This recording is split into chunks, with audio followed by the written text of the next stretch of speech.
Un cordial saludo para todos, muy buenos días, muy buenas tardes, muy buenas noches. Espero todos se encuentren muy, pero muy bien. En este presente instante vamos a dar inicio a una temática muy solicitada, muy pendiente, que siempre tenemos ahí. Y es, acá como me lo mencionan, es la contextualización y la taxonomía del conflicto. Pero dígame, ¿quién no ha tenido un conflicto? Los conflictos hacen parte de nuestro diario vivir. Un conflicto. ¿Quién me podría dar más por un conflicto? ¿Qué entendemos por un conflicto? Para los que no me conocen, soy Marco Alexander Valenzuela Almeida, estudiante de Relaciones Internacionales y Estudios Políticos de la Universidad Militar. En este preciso momento vamos a realizar este pequeño webinar para dar continuidad a la temática de manejo de conflictos y así poder alcanzar nuestro sueño. Hey, otro conflicto. Pero definamos el conflicto. Aquí tenemos claramente un conflicto es una situación en la que dos o más personas, grupos u organizaciones con intereses, valores, metas incompatibles chocan entre sí. Este choque puede expresarse a través de diferentes formas, como la disputa, la oposición, la confrontación o incluso la violencia.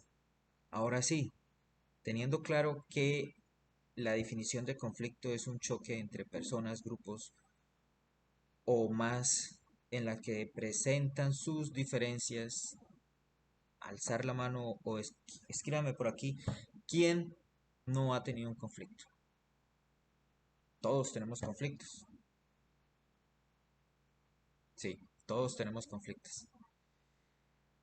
Ahí radica la importancia de nosotros. ¿Y nuestra importancia radica en qué? En cómo mejorar estas relaciones, cómo ganar productividad y cómo obtener un crecimiento personal. Ahí está la importancia de comprender y gestionar los conflictos. Un conflicto hay que llevarlo, hay que entenderlo, hay que explotarlo y con ello podemos obtener unas mejores relaciones, una mayor productividad y un crecimiento personal, pero hay que saberlo gestionar. Gestionemos un conflicto. Para gestionar un conflicto debemos entender primero que existen unos actores, unos terceros y que siempre hay unos intereses en juego. Siempre hay unos intereses en juego, siempre hay algo, ese valor agregado, esa cosita, ese detalle, eso que yo quiero y el otro también quiero, eso es el interés que hay en juego. Y estos intereses se pueden socializar o se pueden materializar en objetivos, necesidades, valores, percepciones, comunicación, contexto y dinámica del conflicto. Ahí están los intereses en juego. Pero ¿quiénes son los que hacen que esos intereses cobren o no cobren valor? Son los actores y los terceros. Los actores. Actores entendemos como los individuos, los grupos u organizaciones que se encuentran en oposición. Son estos dos, el azul con el rojo, el A con el B, los morados contra los colorados y así. Siempre esos dos, esos son los actores. ¿Y quiénes son los terceros? Son las personas o entidades que no son parte del conflicto, pero pueden influir en él como mediadores, árbitros o líderes. Estos son los mediadores. Vamos a contextualizar un partido de fútbol, rojos contra azules. ¿Y quién vendría? Estos, el rojo y el azul, vendrían a ser que los actores. ¿Sí? ¿Y cuál sería su objetivo? El objetivo es que ganar. Pero existe un tercero, que es un mediador. ¿Y quién sería el mediador? El árbitro. Muy bien, el árbitro. Entonces el árbitro es el encargado en que influye en el conflicto como un mediador, es un árbitro, es un líder de este encuentro para que A y B puedan confrontar adecuadamente. Tipos de conflicto. entendemos por tipos de conflicto como lo intrapersonal, lo interpersonal, intergrupal. Y entendemos que son según el número de personas involucradas. Entonces, según el número de personas involucradas, podemos decidir que es intrapersonal, interpersonal o intergrupal, o según la naturaleza del conflicto, de intereses, de valores, de relaciones, estructural. Otros tipos de conflicto. Existen otros tipos de conflicto, que es el constructivo. Permite el crecimiento y mejora las relaciones. Este es el ideal, este es el que tenemos que apuntar. No estoy de acuerdo contigo, pero lucharé con todas mis fuerzas para que lo tuyo, lo mío, se cumpla. Destructivo. Daña las relaciones y genera consecuencias negativas. Son estos conflictos que no llegamos a ningún acuerdo, pero seguimos ahí en disputa. Latente. No es visible, pero puede escalar en cualquier momento. Es eso como cuando dice, hay algo mal como en el ambiente. Montémonos en una oficina. eh, yo voy cruzando por el departamento de finanzas y de pronto cuando yo entro hay silencio total. Es latente, pero este no es visible. No es visible este conflicto. Es algo que, como dicen nuestras amadas y queridas madres, es latente, está ahí, lo presiento, pero nadie me dice nada. Es un conflicto que en cualquier momento puede estallar. O manifiesto. El otro tipo de conflicto decimos que es manifiesto, es visible y se expresa de forma abierta. O sea, solo personal autorizado puede ingresar acá. Hablando del mismo ejemplo de yo paseando por el departamento de financiero. Continuemos con la taxonomía del conflicto. El conflicto es funcional y disfuncional. Conflicto funcional es aquel que beneficia a la organización o al grupo, estimula la creatividad, la innovación y la búsqueda de soluciones. Puede mejorar la comunicación y la colaboración entre las partes. Eso es un conflicto funcional. Beneficia a la organización o al grupo, estimula la creatividad, la innovación y la búsqueda de soluciones y mejora la colaboración y la participación de las partes, o sea, de los actores. Pero como para que exista el sol, existe la luna. Entonces, el conflicto disfuncional es aquel que perjudica, es aquel dañino, destructivo, y va en contra de todos los objetivos que tiene la organización o el grupo. Genera tensión, hostilidades, rivalidades, resentimiento entre los actores del grupo. Reduce la productividad y la eficiencia. Digamos que esto es lo opuesto, claramente, pero estos son los que me dedico es a sabotearte, pero por estar en esa guerra interna estoy perdiendo mis objetivos como nivel grupo. Me destruyo desde adentro y pierdo mi visibilidad hacia afuera. El conflicto latente, manifiesto y residual. El conflicto latente es un conflicto que que está presente pero no se ha expresado de forma abierta. Las partes pueden ser conscientes o no de que existe el conflicto. Se caracteriza por la tensión, la incomodidad y la insatisfacción. O sea, ahí ese conflicto latente es como que lo cortés no quita lo valiente, pero estamos esperando el florero de Llorente para empezar este conflicto. ¿Para qué? Para expresar un conflicto manifiesto. Entonces, cuando hablamos de un conflicto latente es el que está ahí. Estamos esperando a que exista el florero de Llorente para escalarlo o llevarlo a un conflicto manifiesto en el que se ha expresado de forma abierta. Las partes están involucradas en una disputa o confrontación. Se caracteriza por la comunicación hostil, la agresividad y la violencia. El grito de independencia, 20 de julio. Llevamos un tiempo, unos años, X, 20, 10, 30 años bajo el dominio de los españoles, pero hay una inconformidad latente en el pueblo, hay una inconformidad, hay algo que no me gusta, hay algo que estoy ahí. Las partes conocen o desconocen de que existe este conflicto. Y cuando existe el 20, el grito de independencia del 20 de julio por el florero de Llorente, pasamos a un conflicto manifiesto. Es un conflicto que se expresa de forma abierta. Usted contra mí, ellos contra ellos. Se caracterizan se identifican claramente los dos actores de este conflicto y se expresa de una forma abierta esta disputa, esta confrontación que es manifiesta de una manera hostil, agresiva y puede llevar a la violencia. Dentro de estas fases de conflicto hablamos de el inicio, la escalada y la resolución. En el inicio, en esta fase se produce el detonante del conflicto, o sea, el florero. Puede ser un evento específico, una acumulación de tensiones o un cambio en la situación.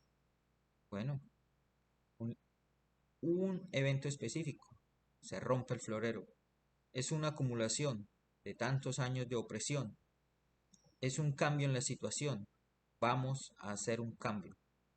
Las partes comienzan a percibir que tienen intereses incompatibles. Ustedes, nosotros mejores españoles, ustedes no son españoles, ustedes sí son españoles, ustedes son criollos, indios. Escalada. En esta fase, el conflicto se intensifica. Las partes se polarizan y se endurecen sus posiciones. Vaya, qué ejemplo tan bonito hemos encontrado hoy, ¿no?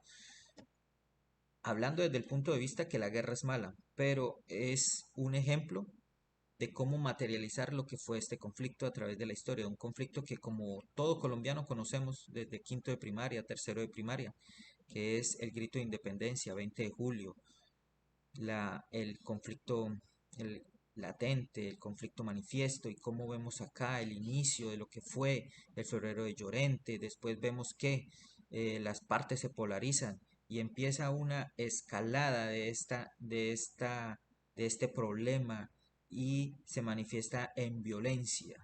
Y después viene la resolución como la última fase así del conflicto. En esta fase el conflicto se termina o se reduce su nivel a un nivel manejable.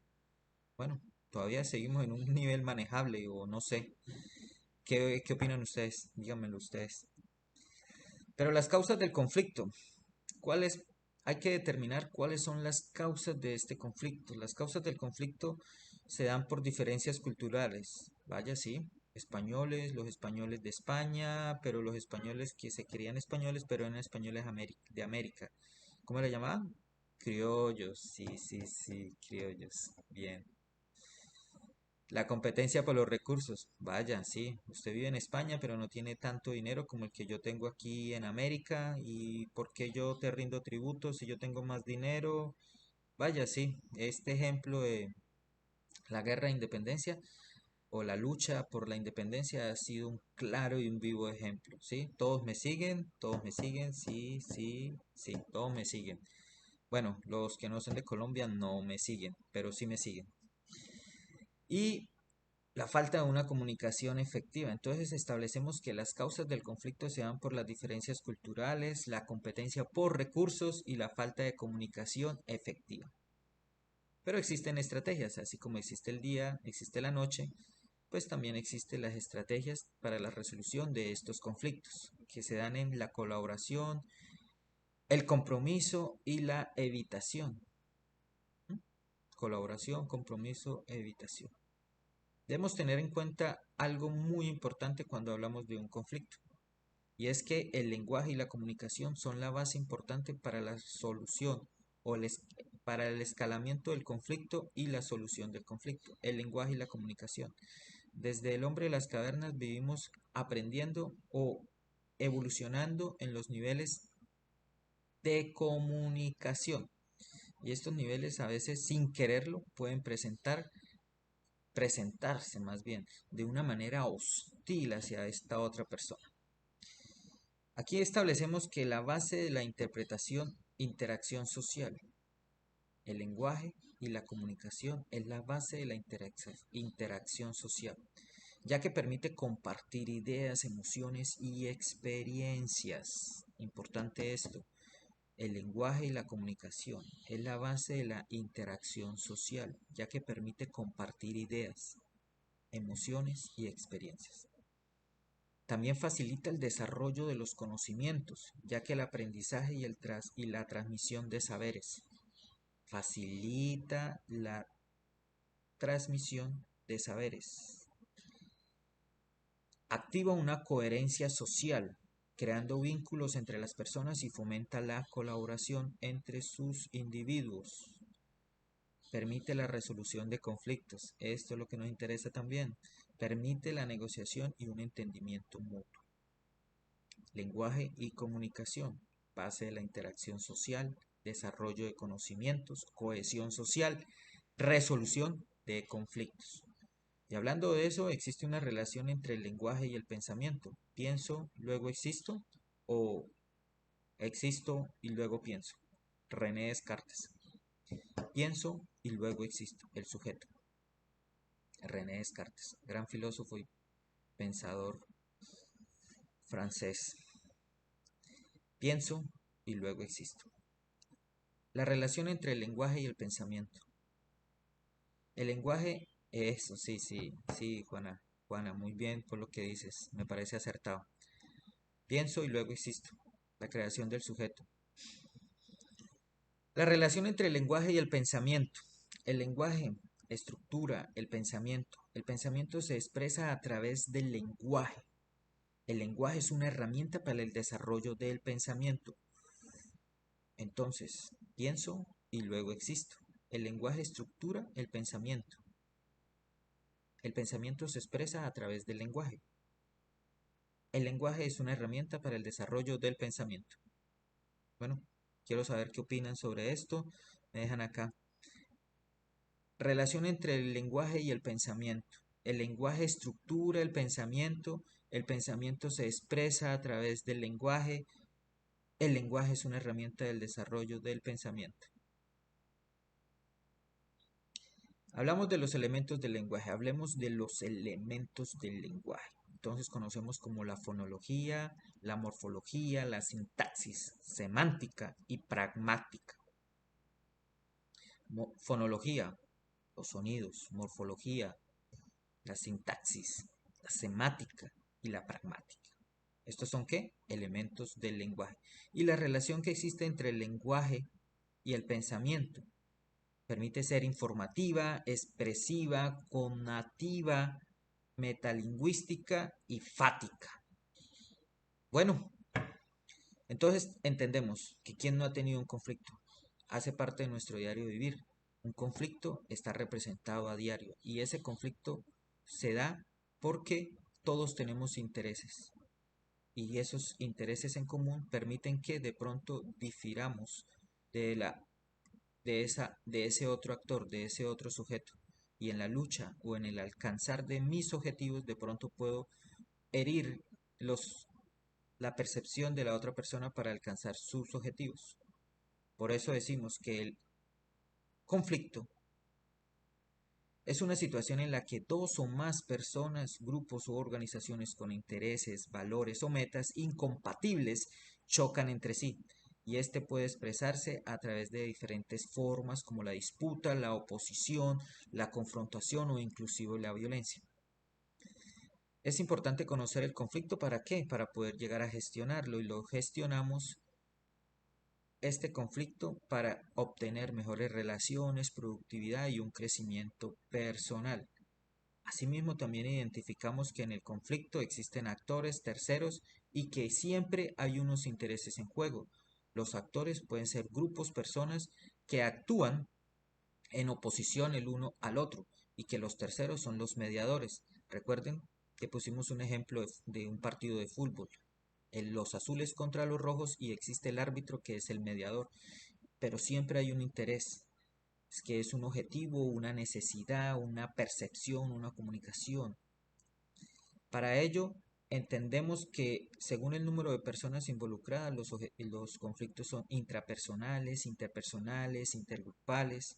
También debemos conocer la naturaleza de conflicto, que si son de intereses, de valores o de relaciones estructurales, para poder determinar otros tipos de conflicto, que es el constructivo y el destructivo. Constructivo permite el crecimiento, la sana competencia, y el destructivo daña relaciones, genera guerras, hay pérdidas. El latente, el que está ahí, pero alguna de las dos partes o las dos partes lo niegan, o el manifiesto que se expresa de forma abierta.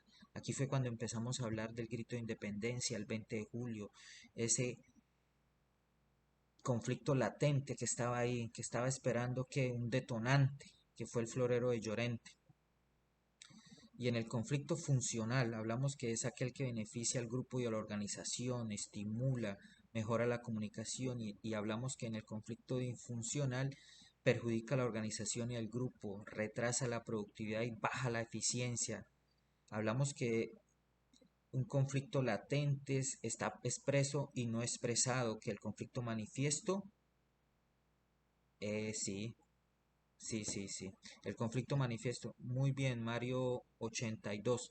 Mario 82. El conflicto manifiesto, sí. Aquel que llega a la violencia como último recurso. Sí, exacto, sí. Cuando se acaban las ideas, el hombre lleva a su naturaleza de animal.